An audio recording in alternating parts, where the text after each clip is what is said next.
Hi guys, welcome back to my channel. If you're new to my channel, I'm super grateful. If you're a regular viewer, I am even more grateful that you came back.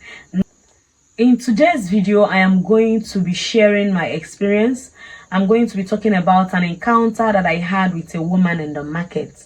And the following day, after I had this encounter with this woman in the market, I had an encounter with a security man, the security man at my parish. And now these two stories, they are similar, they are related. Now, the encounter I had with this woman in the market was, as I wrote it in my book, because I write down the things, look at it, I said, to-do lists with the Lord. When I encounter some things and the Holy Spirit tells me, this is something you need to talk about, I write it down. So the ones I actually work on, I tick it. The ones I am yet to work on, I have not ticked this one. So I'm going to talk about this because this is something the Lord has instructed me to talk about. Now, so this woman in the market, in the evening when the market was closing, my mom called this woman that was selling garden egg to sell half bucket of garden egg to us. So we bargained and she said 1.5. My mom priced her, won't you sell 1.3? She was like, oh, okay, 1.3 can go. As she was packing in more garden eggs to tie in another leather, so my mom was like, this your penta, your penta is looking somehow. It's looking like it's as if it's shorter. Is this a good penta or a bad penta? She was like, there's nothing wrong with it too. Now, when my mom started saying that, I paid closer attention to the penta she was selling with.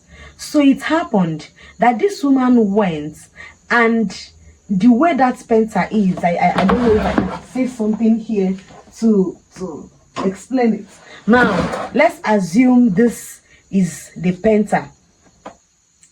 You know, it is an iron container. Now look at what this woman did. She went and she used, I don't know if it's hammer or a stone, but she used something to reduce the size of the painter. She hit it around the edges of that container to actually reduce the length of the container so it will contain lesser garden egg. You guys, now I was amazed. You know the funny thing? My mom didn't reject her garden egg. My mom took the garden egg from her. I was like, Mommy, why didn't you return the garden egg? My mom said, she thinks she's stealing from me by doing that. But she does not know she's actually stealing from herself. I was just pitying her. I was like, oh, how foolish can people be? You know, like, you think you're stealing from your customers by doing that without knowing you're bringing curse upon yourself by being that dishonest. Like, I don't even know how to explain this, but I hope you guys understand. You gain nothing from being dishonest. I would rather sell with a good penta and increase my price and tell you this is what my goods are worth. You either buy it or you don't buy, rather than you reducing your penta by stealing from your customers, and then you're still selling to them and you're still telling them, no, this is a good penta, whereas you know kolo na lie, they lie. So now, this one apart. Now the following day I went to church. I woke up very early that day. I eased myself. I used the toilet before going to church. Now, when I got to church, I was having diarrhea. I think I was having running stomach. So I told my husband, he said, let me drop you at home. So I came back home. I eased myself. Then I went back to church because there was no good toilet in my parish. There was no toilet. I don't think they have toilets there. Even if there is toilets, trust me, you can't even step into it. Now, so when I came back home, I eased myself, I went back to church, I started purging again. I needed to go use the toilet again. I got to the place that we were parking our vehicle in the church. In the compound, there is a space where you park the vehicle. Now, when you come into the church, you're given a tally, a pink card, so long as you're coming in with your vehicle, so that when you're going out again, you will drop the pink card with the security man at the gate before you leave.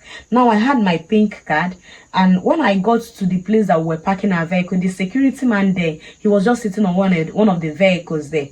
So I greeted this security man, but I didn't tell him I wanted to carry my bike. I didn't know I was supposed to tell him that I wanted to carry my bike. So I just greeted him. He answered me. So I went ahead and started my bike, and I wanted to go. So he blocked me and was like, "Where are you going with that bike?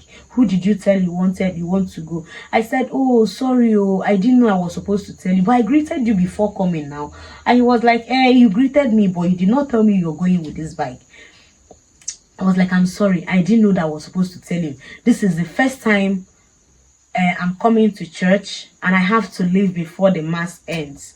I didn't know I was supposed to tell you, and I am sorry, it's not going to happen again. So please, can you just allow me? Let me go and ease myself." The man was like, "No, so long as you did not tell me before carrying this bike, you're not going to leave."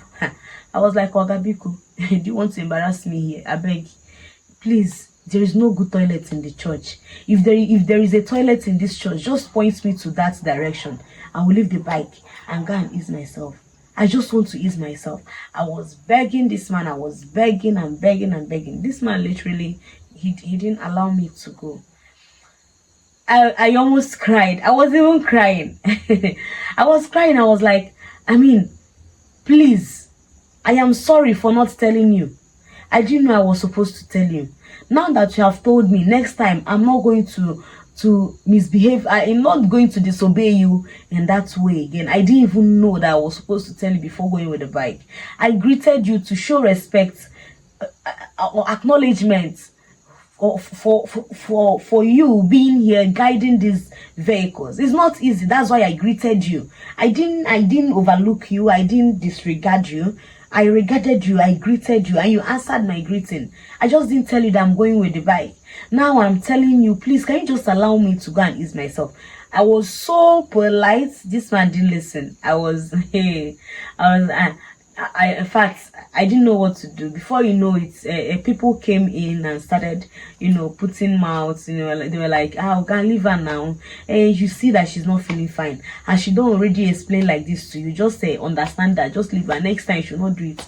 So by the time the people started coming and started talking to the man to allow me to go and ease myself, like I just lost it. In fact, if you're having running stomach, if you didn't really release yourself at that point where it's like Pepe there for your Pepe wants to come out, and your head is, everything is just turning. Your eyes are gorging out and all of those things.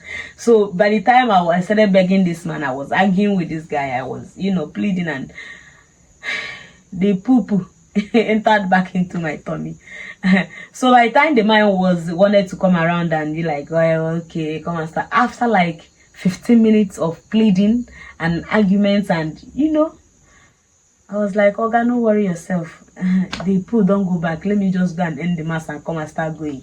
So, but when I was leaving the church, after the mass had ended, as I was leaving the church, I was so happy at the way I conducted myself. I was so happy that I didn't come and start raising voice and all of those things. I was just so happy. And I was like, Assumpta, the Holy Spirit is really in you. The old Assumpta would have fought that man for that key. Because as I was arguing with the man, as I was discussing with the guy, and I was like, "Please allow me, please step out before my bike. Let me go. When I come back, we can continue this conversation. Please, if there a fine for this, let me pay the fine and just go and ease myself." So as I was arguing with him, the guy just put his hand and collected my key forcefully. So if it were the old me, I would have fought that guy for that key. But it's this is a whole different Assumpta now. So I was grateful to God. I was happy in my heart at the way I conducted myself and composed myself. I was happy that I didn't fight that man for that key. I was just happy at how polite I was at that man. And what baffled me is, even though I was that polite, he didn't see it in his heart to allow me to go ease myself. Now, a big problem is in Nigeria. Because sometimes we blame the government. The people at that government are human beings like us. These kind of people, when we put this kind of people at the position of leadership, at the position where they are supposed to bring together, where they're supposed to lead, where they are supposed to be exemplary, to just lead and nurture and take care of things, they just go there. They begin to feel, like, this is my area of authority. I can do whatever is it I want, and things just go sour. Things just go south with these things. So let's be guided. Even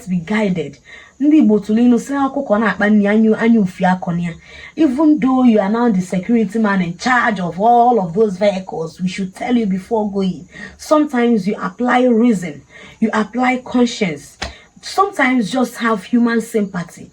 If the officials we have at the government, you just sympathize with the masses to see what we are going through. Try to put themselves in our shoes or in the shoes of the poor masses. I'm not the poorest of the poorest, and the things that people are going through in Nigeria just to feed their kids. And I believe one or two of them might have just decided to just start working on changing the policies. Now, I'm not talking about Nigeria. I'm talking about this market woman that is cheating her customers with the cup. She measures her gari, she measures garden egg, she measures her things, her half penta, and I'm talking about that woman, that customer, that seller, that businesswoman that is selling from their customer. Even in my place of business, in my line of business, there is one of us, a colleague of us. What he does is he will calculate your goods for you. After calculating your goods for you, maybe if your goods is 18,300, he would add extra 1,000 and tell you your goods is, the total price of your goods is 19,300. Can you imagine? How can you be stealing from your customer? What kind of a businessman are you? I don't understand. Things are bad in Nigeria, yes, but some things that we do, you're accountable to yourself for your actions before talking about, the rest. I don't know the others. Let us work on ourselves first. Work on yourselves, work on your heart, work on your behavior, work on your character before coming into the society and leading people and, doing all sorts of all of those other things that you want to do, and all of them. I don't know. But I hope you guys get the point. Honesty, sincerity, character, true and good character matters a lot in our day-to-day activities, in the way you relate with your neighbor, in a lot of things. So let's be guided. Now here comes the end of today's video. If you enjoyed this video, please click on that subscribe button and subscribe to our channel for more of this content and more of our godly content and the rest of it. Thank you for staying through to the end of this video, and may God bless you.